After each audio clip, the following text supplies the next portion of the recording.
क्या आप मान सकते हैं कि दुनिया का एक मुस्लिम समुदाय ऐसा है जो मस्जिद नहीं अग्नि की परिक्रमा करता है?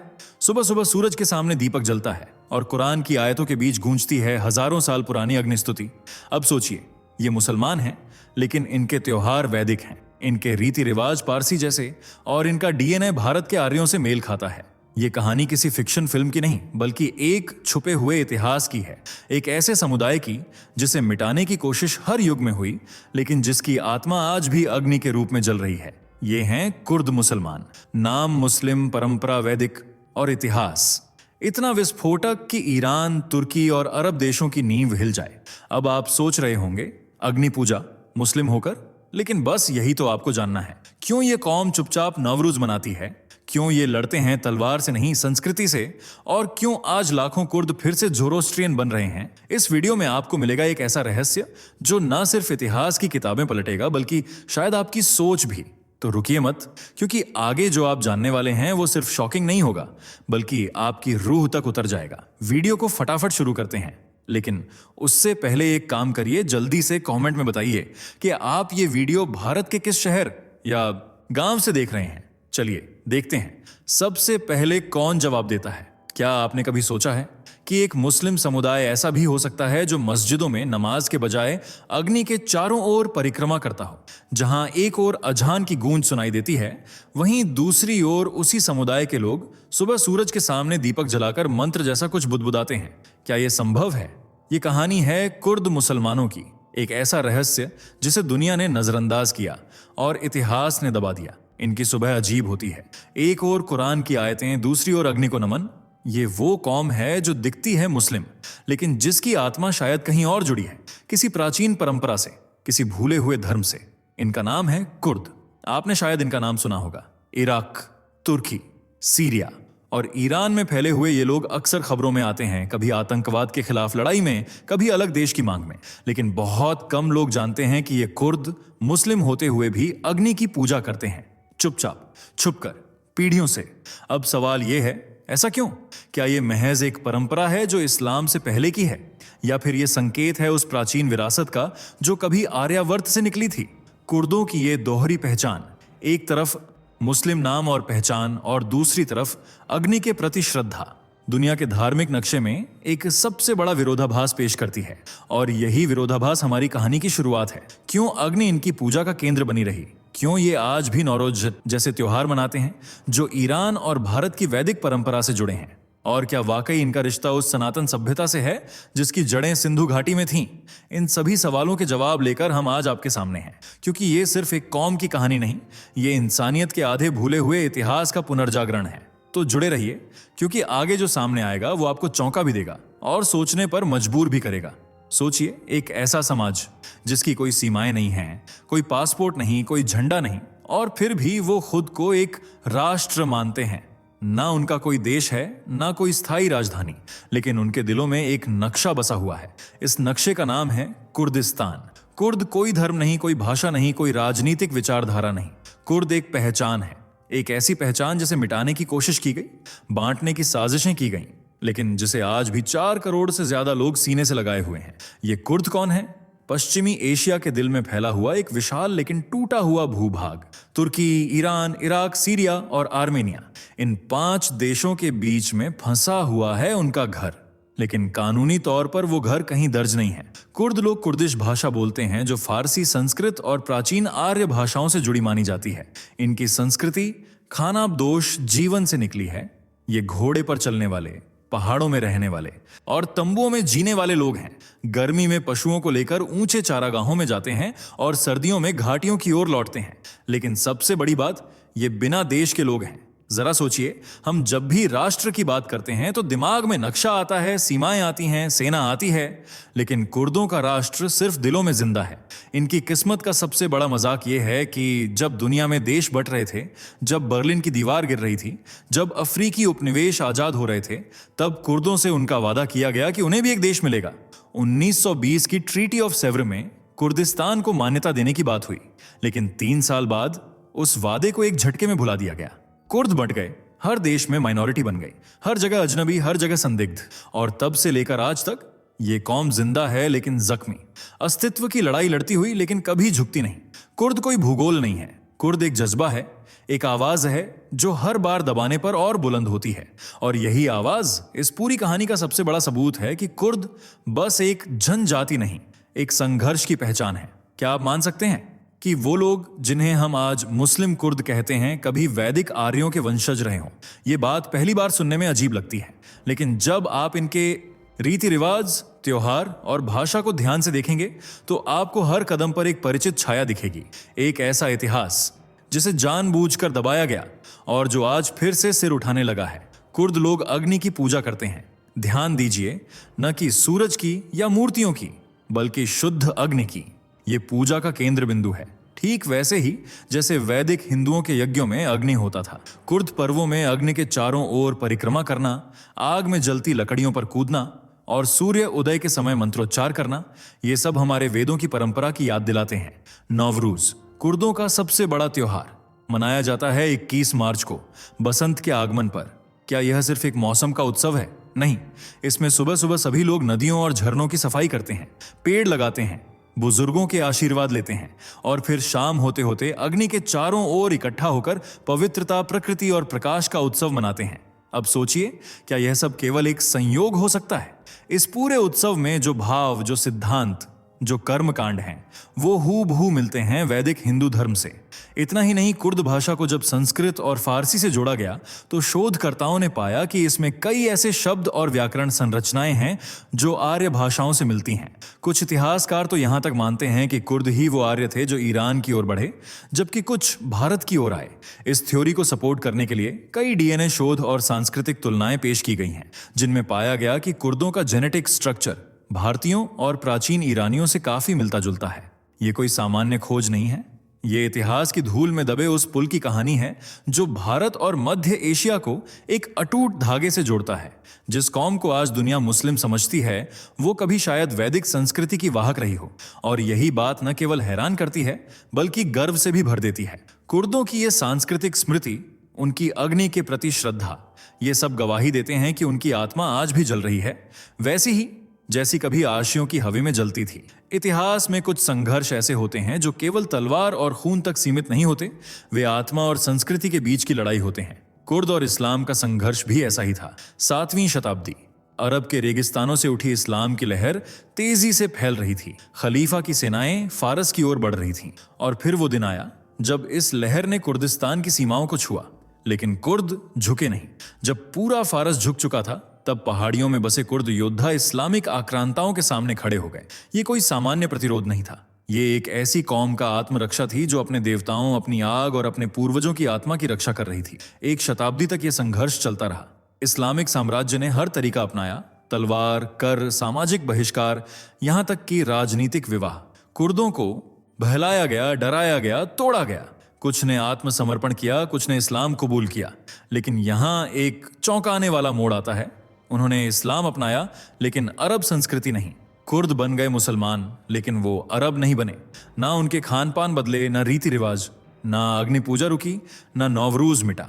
उन्होंने इस्लाम को कवच की तरह पहना, लेकिन आत्मा को वैदिक ही रखा। यही बात इस पूरे संघर्ष को अनोखा बनाती है। दुनिया के ज्यादातर समाजों में जब धर्म बदला तो सब कुछ बदल गया, लेकिन कुर्दों ने यह साबित कर दिया कि धर्म बदला जा सकता है, लेकिन आत्मा नहीं। इस बीच राजनीति में भी कुर्दों की भूमिका बढ़ने लगी। सलाहुद्दीन अयूबी, इस्लामिक इतिहास का एक सबसे बड़ा नाम, वही जिसने यरूशलेम को क्रूसेडर्स से छीना, वो खुद एक कुर्द था। और इससे भी अधिक चौंकाने वाली बात, उमैयद खलीफा मरवान हकीम की मां भी कुर्द थी। लेकिन फिर भी अरब शासकों की नजर में कुर्द हमेशा पराया रहे, क्योंकि उन्होंने आत्मसात नहीं किया। वो नमाज पढ़ते थे, लेकिन दिल में अग्नि जलती थी। वो कुरान पढ़ते थे, लेकिन त्योहार प्रकृति के लिए मनाते थे। यही विरोधाभास कुर्दों को खास बनाता है, क्योंकि उन्होंने तलवार से नहीं, आत्मबल से इतिहास का सामना किया।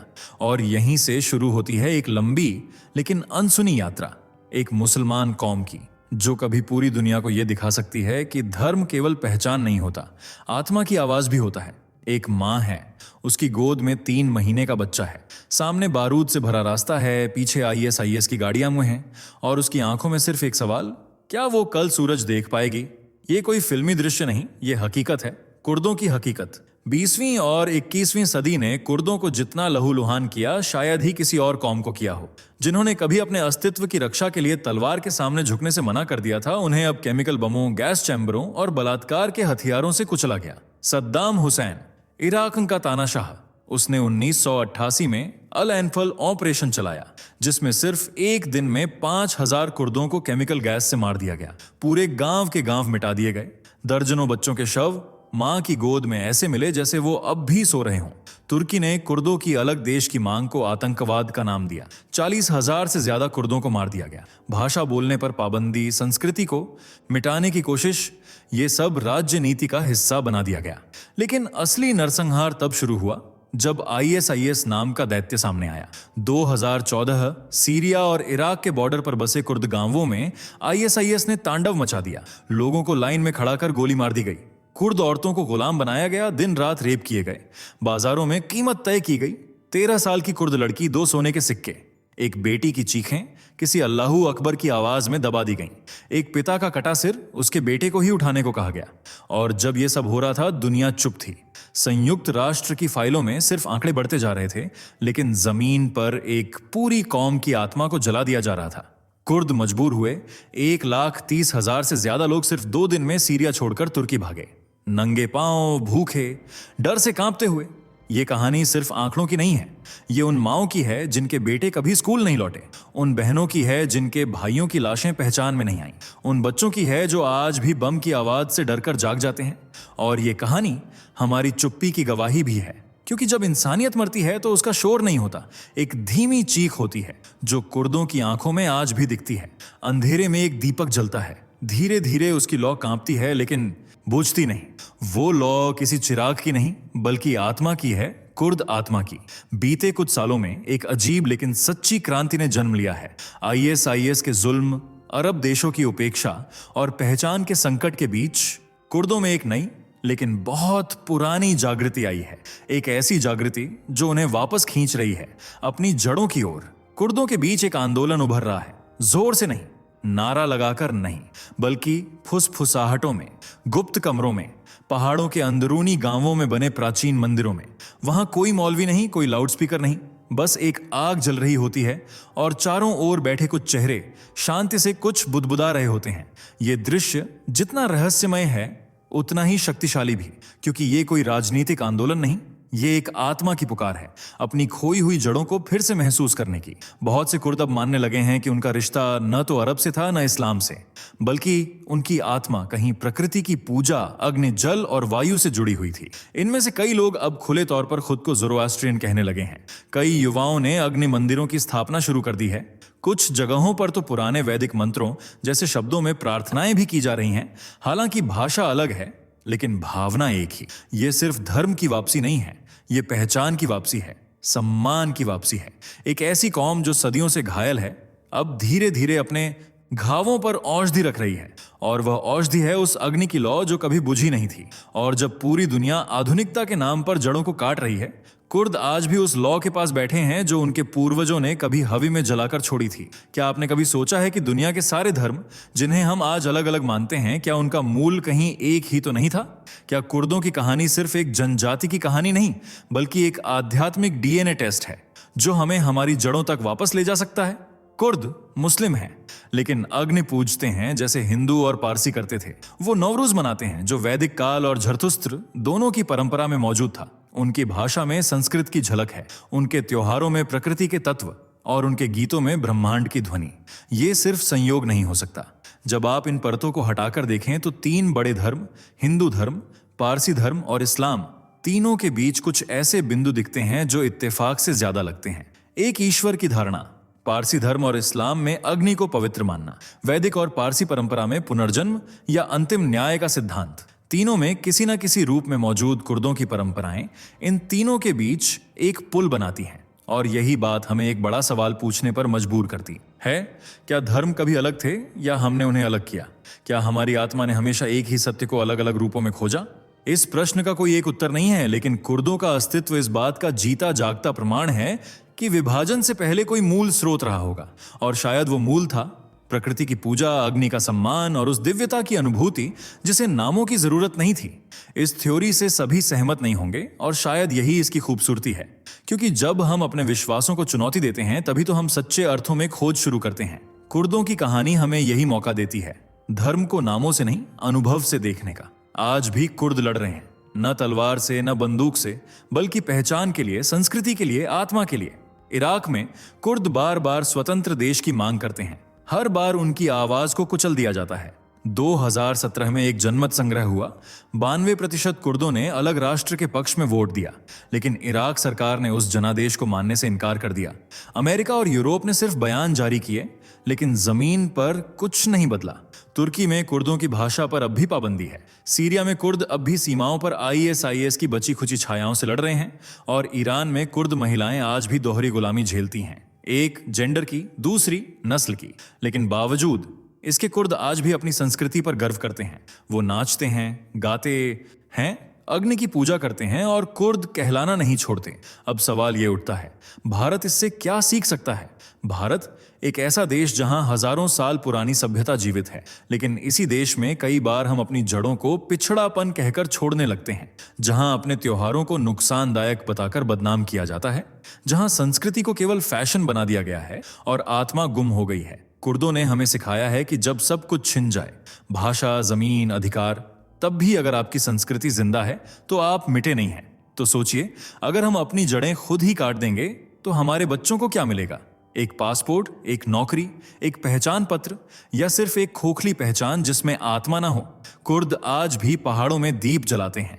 हम महानगरों में उसे बैकवर्ड कहते हुए बुझा देते हैं, लेकिन आग बुझाने से सभ्यता नहीं बचती, उसे जलाए रखने से ही इतिहास बनता है।